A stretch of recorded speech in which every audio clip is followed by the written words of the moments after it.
우리가 지난 시간부터 성경 개론에 대해서 살펴보고 있는데 부탁을 하나 드리면 오늘 출애굽기를 공부하잖아요. 그리고 주중에 출애굽기를 한번 읽으시면 훨씬 도움이 될 겁니다. 출애굽기가 한 40장 되어 있는데 제가 읽는 속도로 한 2시간 조금 더 걸리고요.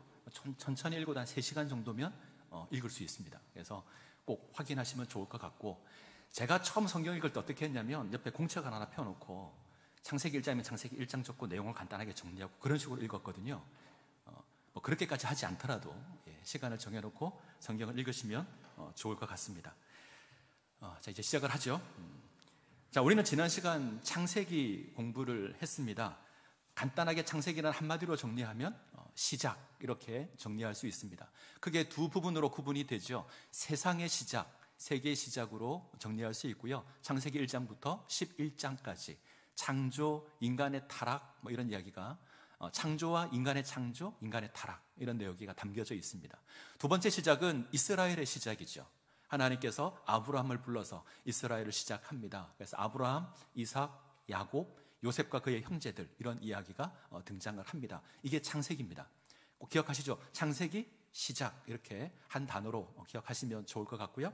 자, 오늘 출애굽기입니다. 출애굽기는 한 단어로 정리하면 구원, 이렇게 정리할 수 있습니다. 출애굽기의 히브리 이름이 좀 어려운데 쉐모트라는 뜻입니다. 쉐모트, 이런 단어인데 이 단어의 뜻은 이름들, 이런 뜻입니다. 자, 출애굽기 1장 1절 한번 볼까요? 출애굽기 1장 1절. 자, 출애굽기 1장 1절. 자, 같이 읽겠습니다. 야곱과 함께 각각 자기 가족들을 데리고 애굽에 이른 이스라엘 아들들의 이름은 이러하니라 라고 해서 마지막에 이런 말이 있죠. 이스라엘 아들들의 이름은 이러하니라. 여기에 이름에 해당하는 단어가 쉐모트입니다. 쉐모트는 이름들, 이런 뜻을 가지고 있고요. 자, 정리하면 출애굽기는 애굽으로 내려간 야곱의 후손들, 이 후손들의 이야기가 출애굽기입니다. 이 뜻에 따르면, 쉐모트라고 하는 이름 뜻에 따르면 출애굽기는 애굽으로 내려간 야곱의 후손들이 경험한 운명에 관한 이야기입니다.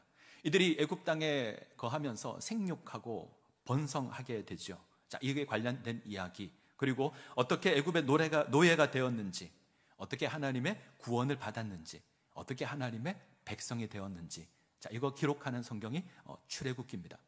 그런데 기독교 전통에서는 이 쉐모트, 이름들 이렇게 부르지 않죠. 기독교 전통에서는 이 애굽에서의 탈출, 이 구원에 더 큰 강조를 둡니다. 그래서 출애굽기, 이런 단어를 사용하는데 영어로는 이제 엑소더스라는 단어를 사용합니다. 이게 집단 이주, 뭐 이런 뜻을 지니고 있는 단어고요.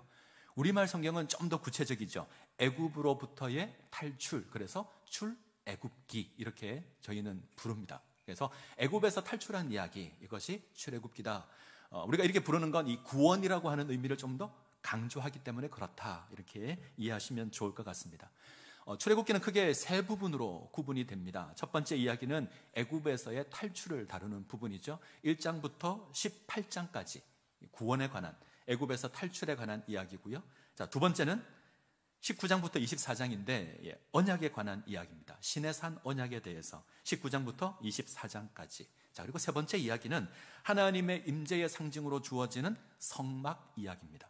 25장부터 40장까지 성막에 관한 이야기가 주어져 있습니다. 어렵지 않으시죠? 1장부터 18장까지 구원에 관한 이야기, 19장부터 24장까지 시내산에서 언약을 맺는 이야기, 25장부터 40장까지 성막에 관한 이야기, 이렇게 구분이 됩니다. 자, 하나씩 보죠. 구원에 관한 이야기부터 보겠습니다. 출애굽기 1장부터 18장까지 보면 하나님의 애굽에서 건져내는 구원의 이야기가 아주 극적으로 묘사가 되죠. 애굽으로 이주한 야곱의 가족은 이제 어느새 생육하고 번성합니다. 몇 명이 내려오죠? 70명이 내려와요. 아시는 줄 알았는데 70명이 내려옵니다. 그런데 이들이 애굽에서 나갈 때 숫자를 셉니다. 그때 숫자가 60만이 넘는데 이때 60만은 싸움에 나갈 만한 남자의 숫자로 60만입니다. 그러면 여자, 아이, 노인 다 합치면 훨씬 더 많은 숫자가 되죠. 그래서 학자들은 좀 학자에 따라 다르긴 한데 한 200만에서 300만 정도 될 것 같다. 저는 한 250만에서 300만 정도 될 것 같다. 이야기를 합니다. 자, 70명이 430년을 지났는데 무려 250만, 300만이 됩니다. 엄청난 규모로 번성하게 되죠. 이게 학자들이 이야기하기로는 상식적으로 불가능하다. 이거는 속된 표현으로 밥만 먹고 애만 낳아야 가능한 이야기다. 그렇게 이야기를 합니다. 근데 유대인들은 아이 놓는 것을 아주 중요한 사명감으로 생각합니다. 그래서 유대인 가정을 가면 보통 아이가 8, 9, 10 이렇게 갑니다. 그러니까 충분히 가능한 것 같아요. 그래서 이스라엘 백성들이 애굽에 내려와서 엄청나게 생육하고 번성하는데 성경은 이것이 단순하게 이들이 번성했다라고 얘기하지 않고 하나님께서 아브라함에게 허락하신 그 언약이 성취되었다 선언합니다. 하늘의 별과 같이 바다의 모래와 같이 큰 민족을 이루겠다 약속하셨는데 하나님께서 애굽 땅에서 그것을 이루게 해 주시는 겁니다. 그런데 이 하나님의 언약이 위기 가운데 놓이게 됩니다. 새로운 애굽의 정권이 들어서자 이 정권은 이스라엘 백성들을 두려워합니다. 숫자가 너무 많아서 두려워하기 시작합니다. 그래서 두 가지 정책을 펴죠. 하나는 이제 인구 통제 정책을 합니다. 그리고 또 하나는 강제 노역에 동원시킵니다. 인구 통제 정책은 산파들을 시켜서 애를 놓을 때에 아들을 놓으면 그 자리에서 죽게끔 합니다. 이런 게 있고, 이것도 잘 되지 않자 나중에는 남자아이가 태어나면 아예 강에다 던지라라고 하죠. 이런 인구 통제 정책이 주어지고요. 그리고 강제 노역을 시킵니다. 노예로 삼아서 강제 노역을 시키죠. 때문에 출애굽기 시작은 이 믿음의 삶으로 부름을 입은 이스라엘이 아주 혹독한 시련 가운데 탄식하는 것으로 시작이 됩니다. 자, 출애굽기 2장을 가죠. 출애굽기 2장 23절부터 보겠습니다. 출애굽기 2장 23절부터 25절까지. 출애굽기 2장 23절부터 25절 같이 읽겠습니다. 여러 해 후에 애굽 왕은 죽었고 이스라엘 자손은 고된 노동으로 말미암아 탄식하며 부르짖으니 그 고된 노동으로 말미암아 부르짖는 소리가 하나님께 상달된지라. 하나님이 그들의 고통 소리를 들으시고 하나님이 아브라함과 이삭과 야곱에게 세운 그의 언약을 기억하사 하나님이 이스라엘 자손을 돌보셨고 하나님이 그들을 기억하셨더라. 자, 23절을 보면 이스라엘 백성이 고된 노동으로 말미암아 탄식하여 부르짖습니다. 그런데 이 말이 두 번 나오죠. 고된 노동으로 말미암아 탄식하여 부르짖으니 고된 노동으로 말미암아 부르짖는 소리가 하나님께 상달된지라. 두 번 반복하는 건 이들의 고통이 아주 컸다는 겁니다.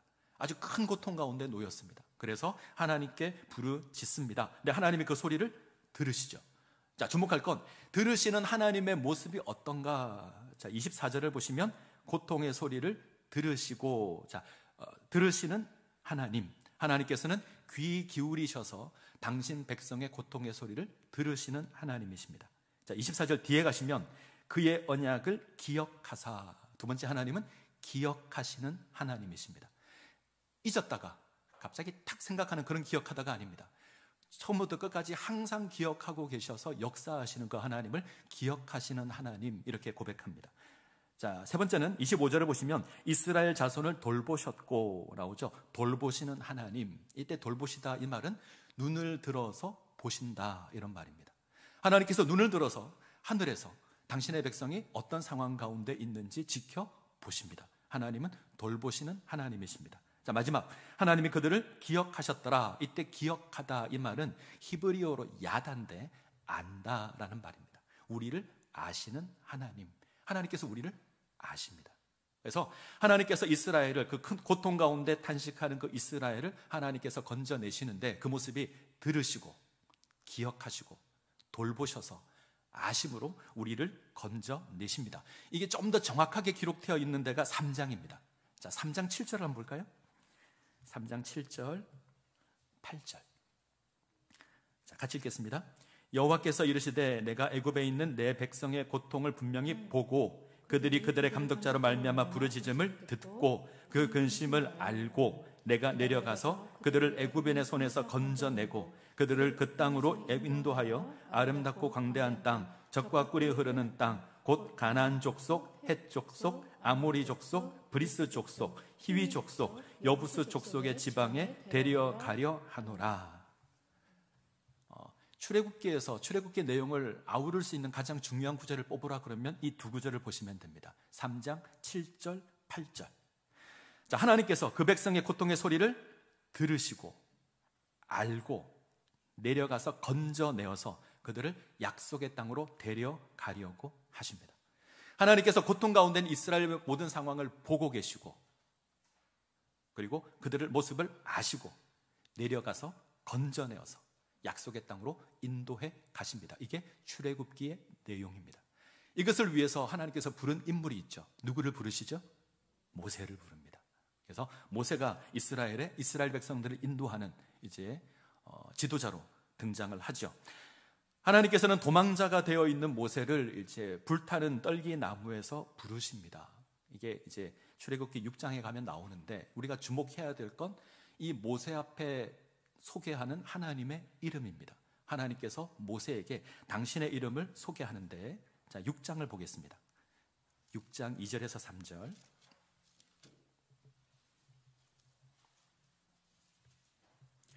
자, 출애굽기 6장 2절에서 3절 같이 읽습니다. 하나님이 모세에게 말씀하여 이르시되 나는 여호와니라. 내가 아브라함과 이삭과 야곱에게 전능의 하나님으로 나타났으나 나의 이름을 여호와로는 그에게 알리지 아니하였고. 재밌는 표현이 나오죠. 내 이름은 여호와다. 원어대로 발음하면 야훼 이렇게 발음하는데, 여호와다. 내가 아브라함과 이삭과 야곱에게는 나는 전능한 하나님으로 나타났다. 그런데 너희에게는 여호와로 나타나겠다. 이렇게 고백합니다. 좀 쉽게 풀면 이런 거죠. 나는 아브라함과 이삭과 야곱에게는 전능한 하나님으로 나타났지 여호와로는 안 나타났는데 나는 너희에게는 여호와로 나타나겠다 말씀을 합니다. 자, 이게 어떤 의미일까? 여호와라는 말이 무슨 말일까? 좀 중요하죠. 전능의 하나님, 그러면 천지를 창조하신 하나님 생각하시면 됩니다. 창조주 하나님, 우리는 피조물, 이런 관계가 이제 전능의 하나님 관계고요.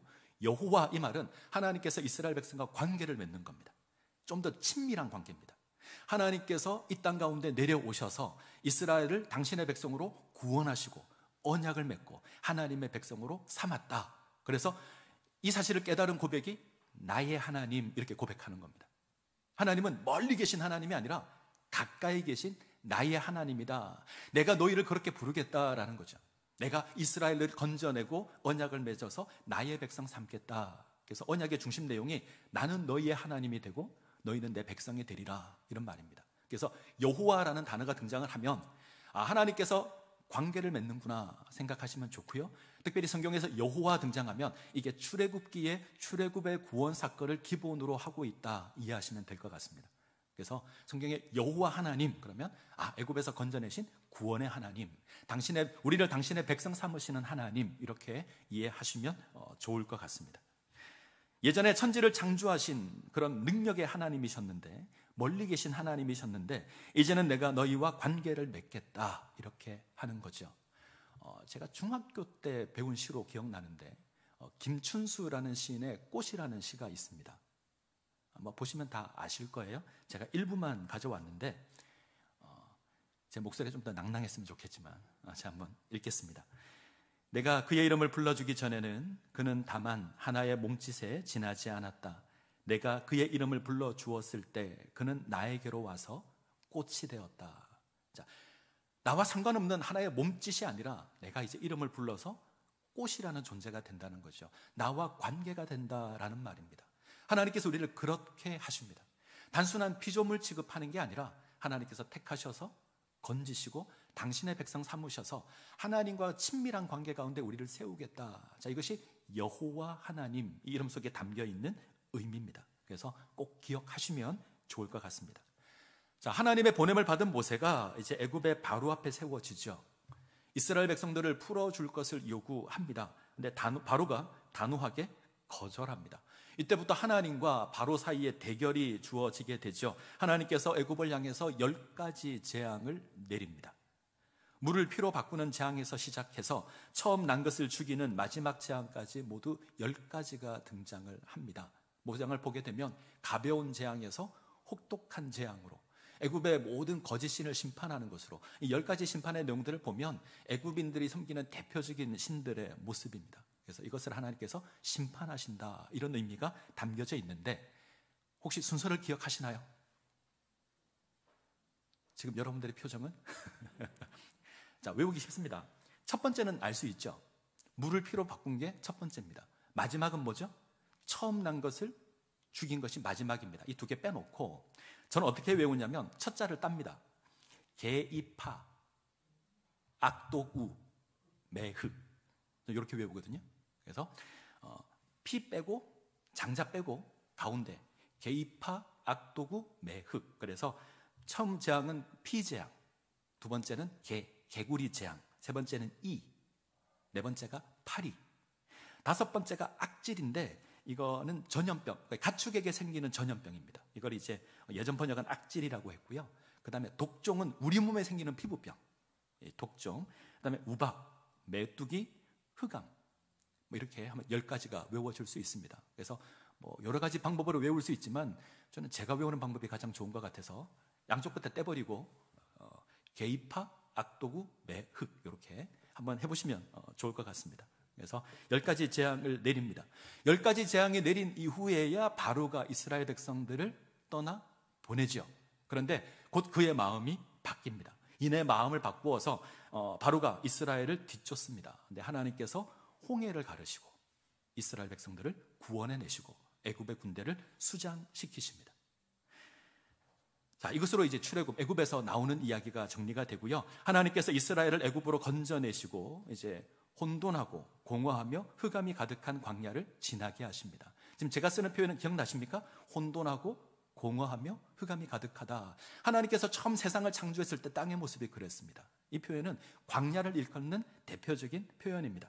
하나님께서 혼돈하고 공허하며 흑암이 가득한 광야를 지나게 하십니다. 죽음의 땅을 지나가게 하시지만 성경의 표현을 빌리면 하나님께서 독수리 날개로 업어서 인도합니다. 그래서 자, 출애굽기 19장을 한번 보시죠. 출애굽기 19장. 자, 19장부터는 시내산 언약에 포함되지만 자, 19장 4절을 보겠습니다.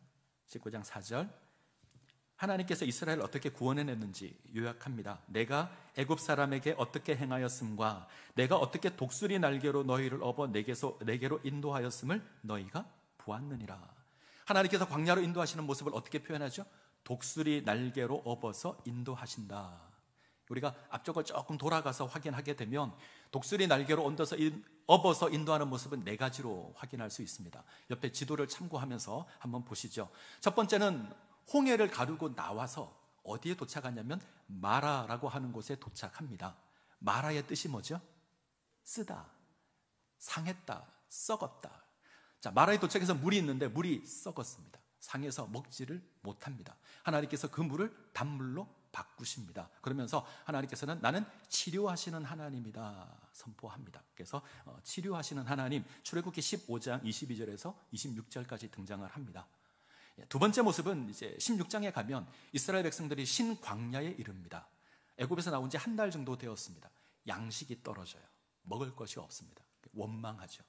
우리에게 먹을 것이 없다. 우리를 굶겨 죽이려고 인도에 내었느냐.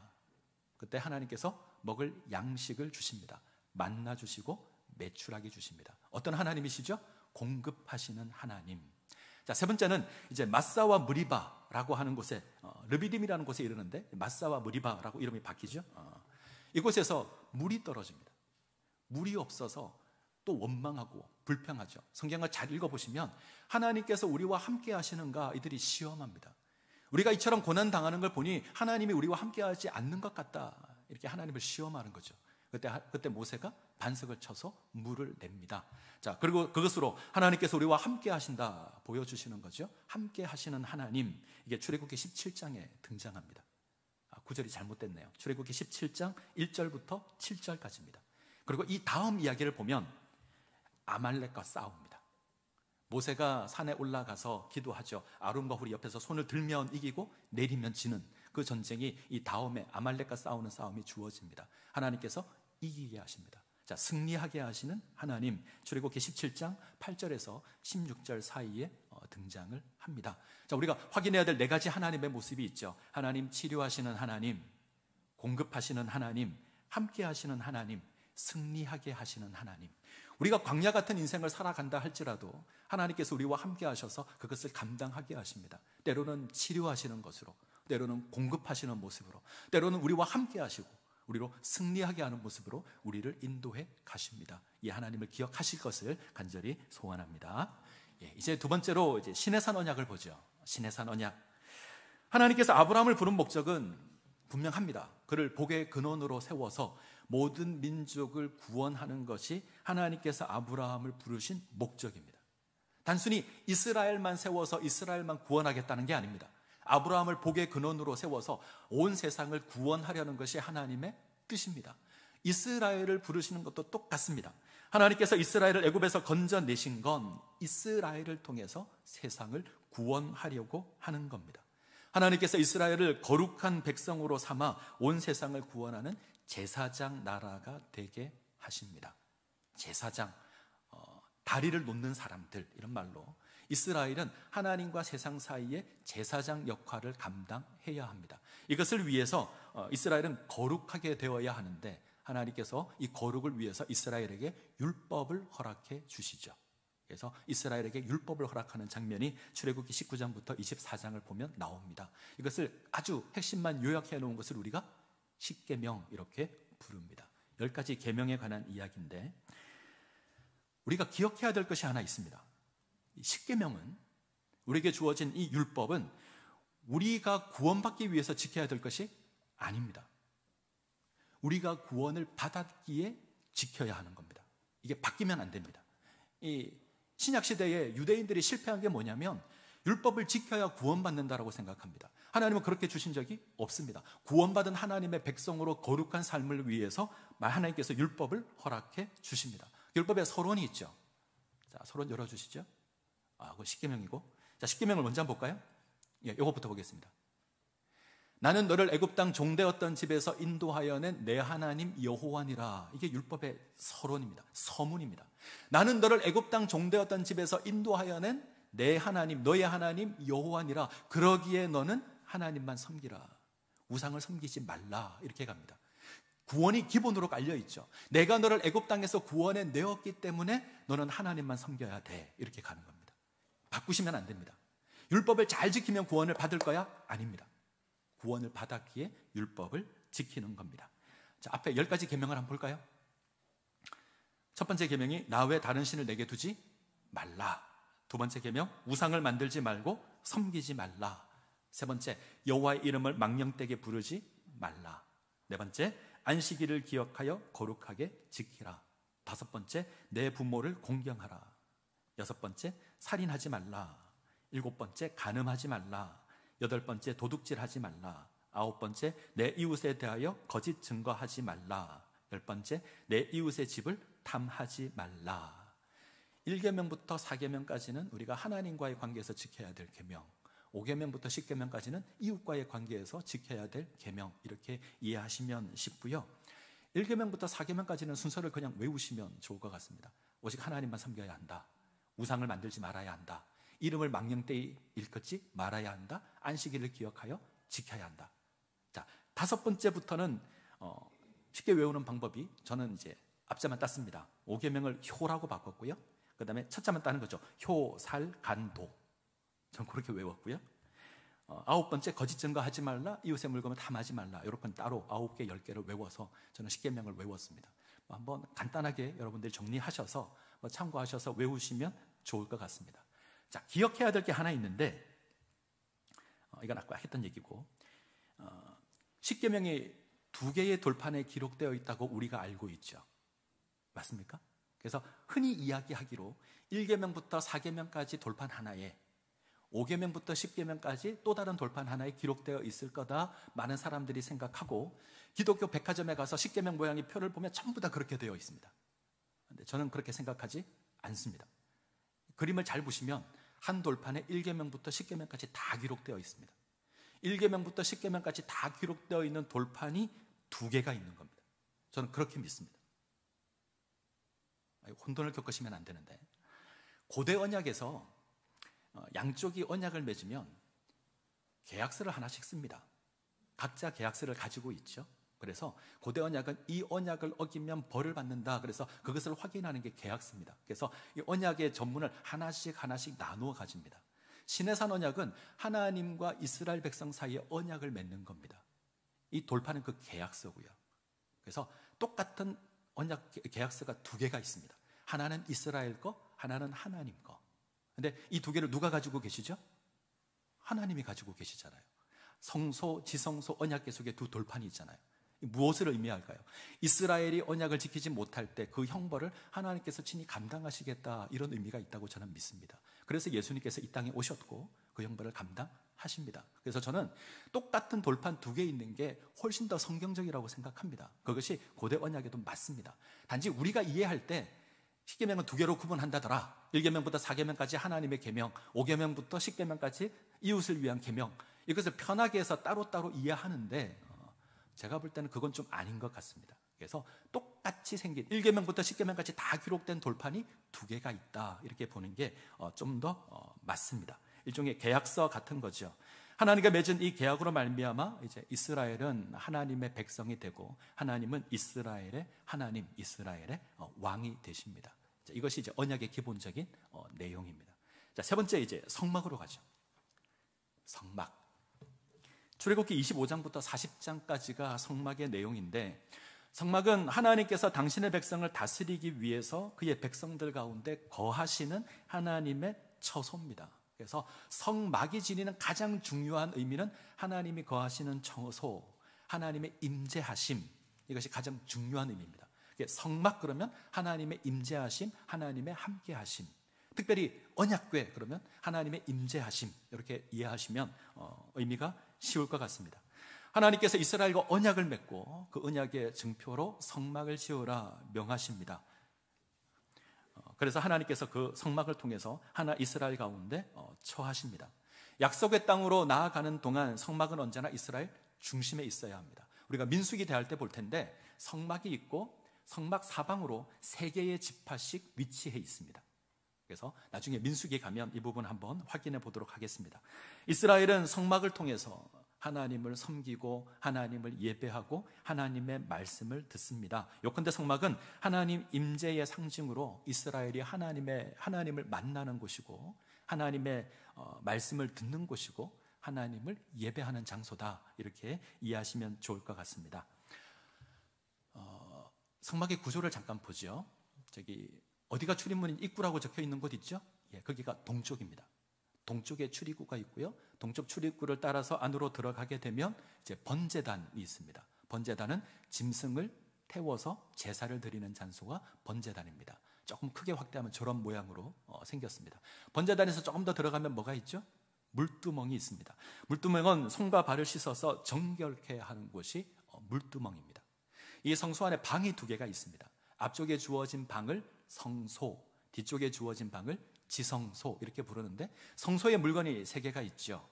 떡상이 있고요, 향단이 있고요, 등대가 있고 향단이 있습니다. 떡상은 이스라엘 12지파를 상징하는 떡 12개가 진설병에 올려져 있는 곳이고, 등대는 7개의 불을 밝힐 수 있는 촛대가 있는 등대가 있고요, 그리고 향을 피우는 향단이 있습니다. 이게 성소에 있습니다. 지성소로 들어가죠. 지성소는 직육면체로 생긴 공간입니다. 하나님께서 임재하시는 거룩한 장소인데 이곳에 뭐가 있냐면 하나님의 언약궤가 있습니다. 언약궤 속에 물건이 3개 있어요. 여긴 안 나오는데 2 돌판, 아론의 쌍난 지팡이, 만나가 들어있는 금 항아리, 이렇게 3개가 언약궤 속에 담겨 있고, 언약궤 덮개를 보게 되면 천사 그룹들이 날개를 펼쳐서 서로 마주보고 있습니다. 그렇게 보이시죠? 자, 여기를 시은좌 혹은 속죄소, 이렇게 부릅니다. 하나님의 보좌, 이런 말입니다. 하나님께서 임재하시는 장소가 이 언약궤 시은좌입니다. 그래서 하나님의 보좌로 나아가자라는 말이 나오면 언제나 언약궤 위에 시은좌를 의미합니다. 속죄소라고 부르는 건 7월 10일 대속죄일에 대제사장이 이곳으로 들어와서 1년에 딱 한 번 들어와서 백성의 죄를 사하는 예식을 합니다. 때문에 우리가 그것을 속죄소, 이렇게 부릅니다. 성막을 이해할 때 하나 부탁드리는 건 너무 세밀하게 안 하셔도 됩니다. 가끔 성막 세미나 이런 거 들으면 너무 심할 정도로까지 메시지를 잡는 경우가 있어요. 이게 뭐 노은 심판이다, 금은 왕권이다, 이렇게 가서 천 색깔까지 다 구분해서 의미를 부여하는 경우가 있는데, 굳이 그렇게까지 하지 않으셔도 괜찮습니다. 뭐 기본적인 의미 정도만 확인하시면 좋을 것 같아요. 번제단은 제물을 잡아서 제사를 드리는 곳이니까 우리 죄를 속하는 곳이다. 뭐 예수님의 십자가 사건과 연결되어 있다. 이 정도는 충분히 할 수 있잖아요. 그렇게 이해하시면 괜찮지 않을까. 제가 몇 가지 정리해 봤습니다. 저기 그림은 이제 그 성소 내부의 장면이고요. 성막 자체는 하나님 임재의 공간입니다. 이 땅에 오신 예수 그리스도, 예수님께서 하나님의 성막으로 이 땅에 오십니다. 요한복음 1장 14절에 보면 말씀이 육신이 되어 우리 가운데 거하심에라고 하는데, 이때 거하다라는 단어가 헬라어로 스케노, 구약으로 오면 성막을 치다 이런 말입니다. 우리 가운데 하나님의 성막으로, 성전으로 임하시는 거죠. 이 예수님의 이름이 임마누엘이잖아요. 우리와 함께 하신다. 성막의 의미가 그대로 담겨져 있습니다. 자, 번제단, 우리의 죄를 사하는 곳 이해하시면 좋을 것 같고요. 물두멍은 정결과 관계되어 있습니다. 죄 씻음, 이것과 관계되어 있는 곳이고, 자, 떡상, 떡이 있습니다. 생명의 떡이신 그리스도, 등대, 생명의 빛이 되신 그리스도. 자, 향단, 성경에서 향이 의미하는 건 기도입니다. 자, 우리의 기도가 하나님께 나아감에 있어서 그 중간에 중보자 역할을 하시는 예수님을 상징합니다. 자, 언약궤, 하나님의 임재의 상징이고요. 자, 두 돌판이 있는데 하나님의 말씀, 율법을 상징하는데, 에말디안이라는 학자는 이게 죽음을 의미한다. 율법을 온전히 지키지 못하는 인간의 영적인 상태를 확인시켜 줄 수 있다. 그래서 죽음 이렇게 표현하기도 합니다. 아론의 쌍난 지팡이, 자, 죽은 나무에서 싹이 났습니다. 부활을 의미하는 거고요. 자, 만나가 들어있는 금 항아리, 만나 그러면 광야를 인도하시는 그 하나님의 모습이 등장을 하죠. 그래서 인도. 자, 이 정도 의미만 기억하시면 될 것 같아요. 이것도 많을 수 있는데 여기서 더 들어가서 세부적으로 굳이 안 하셔도 됩니다. 제가 다 찾아보고 확인도 해봤는데 굳이 그렇게 할 필요는 없는 것 같습니다. 대신에 이 정도 의미 정도는 기억하시면 성경을 읽을 때 좀 도움이 될 것 같다 이해하시면 좋을 것 같고요. 자, 이제 출애굽기 40장 한번 볼까요? 출애굽기 40장.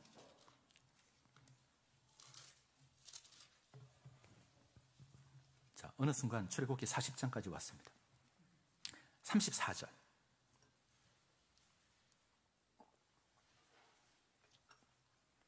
34절부터 35절까지 같이 읽습니다. 구름이 회막에 덮이고 여호와의 영광이 성막에 충만하매 모세가 회막에 들어갈 수 없었으니 이는 구름이 회막에 덮이고 여호와의 영광이 성막에 충만함이었으며. 자, 성막이 완성되었습니다. 하나님의 영광이 충만하게 임합니다. 근데 이 영광으로 말미암아 아무도 성막 안으로 못 들어갑니다. 자, 모세도 들어갈 수 없었습니다. 하나님의 영광이 가득해서, 다르게 표현하면 뭘까요? 우리에게 있는 죄로 말미암아 하나님의 성막에 들어갈 수 없었습니다. 근데 하나님께서 들어올 수 있도록 하십니다. 우리를 정결케 하셔서 성막 안으로 들어오게 하시죠. 이 이야기가 레위기 이야기입니다. 그래서 레위기는 성막에 못 들어간 이스라엘 백성들이 성막 안으로, 하나님의 보좌 안으로 어떻게 나아갈 수 있는가, 그래서 정결과 거룩에 관한 이야기가 레위기입니다. 다음 시간에 하겠습니다. 자, 출애굽기를 마무리하면서 이제 메시지들을 몇 개 확인했으면 좋겠습니다. 출애굽기는 이스라엘을 하나님의 백성으로 세우는 그 과정을 통해서 하나님 백성과의 관계가 어떠해야 하는가 보여주는 그런 성경입니다. 하나님께서 이스라엘 백성의 고통의 소리를 들으시고 기억하시고 그리고 구원해 내십니다. 독수리 날개로 업어서 인도해 가십니다. 신의 산에서 언약을 맺어 그들 가운데 거주하심으로 제사장 나라의 사명을 감당하게 하십니다. 이를 위해서 이스라엘은 거룩한 백성으로 세워져서 율법을 지켜야 하며 하나님의 성전에서 하나님을 예배해 가야 합니다. 자, 출애굽기 내용은 예수 그리스도의 모형이 아주 많이 등장하는 그런 성경이죠. 하나님을 거역하는 애굽에서 구원하는 사건은 죄에서 구원하는 사건과 연결이 될 겁니다. 이스라엘을 구원하는 모세는 인류를 구원하는 예수 그리스도의 모형이 됩니다. 대제사장 아론은 영원한 대제사장 대신 예수 그리스도의 모형이 됩니다. 유월절, 어린 양 이런 사건들은 십자가 사건과 예수님의 죽음과 연결되어 있습니다. 자, 무엇보다 성전은 그 자체로 예수 그리스도를 상징하는 겁니다. 그래서 예수 그리스도에 관한, 우리의 구원자 예수 그리스도에 관한 풍성한 의미를 확인할 수 있는 성경이 출애굽기입니다. 그래서 이 출애굽기를 한번 쭉 읽어보시면 이런 내용들을 확인할 수 있을 겁니다. 다음 시간은 모든 사람이 공포스럽게 생각하는 레위기를 어떻게든 재미있게 해보도록 하겠습니다. 기도하겠습니다.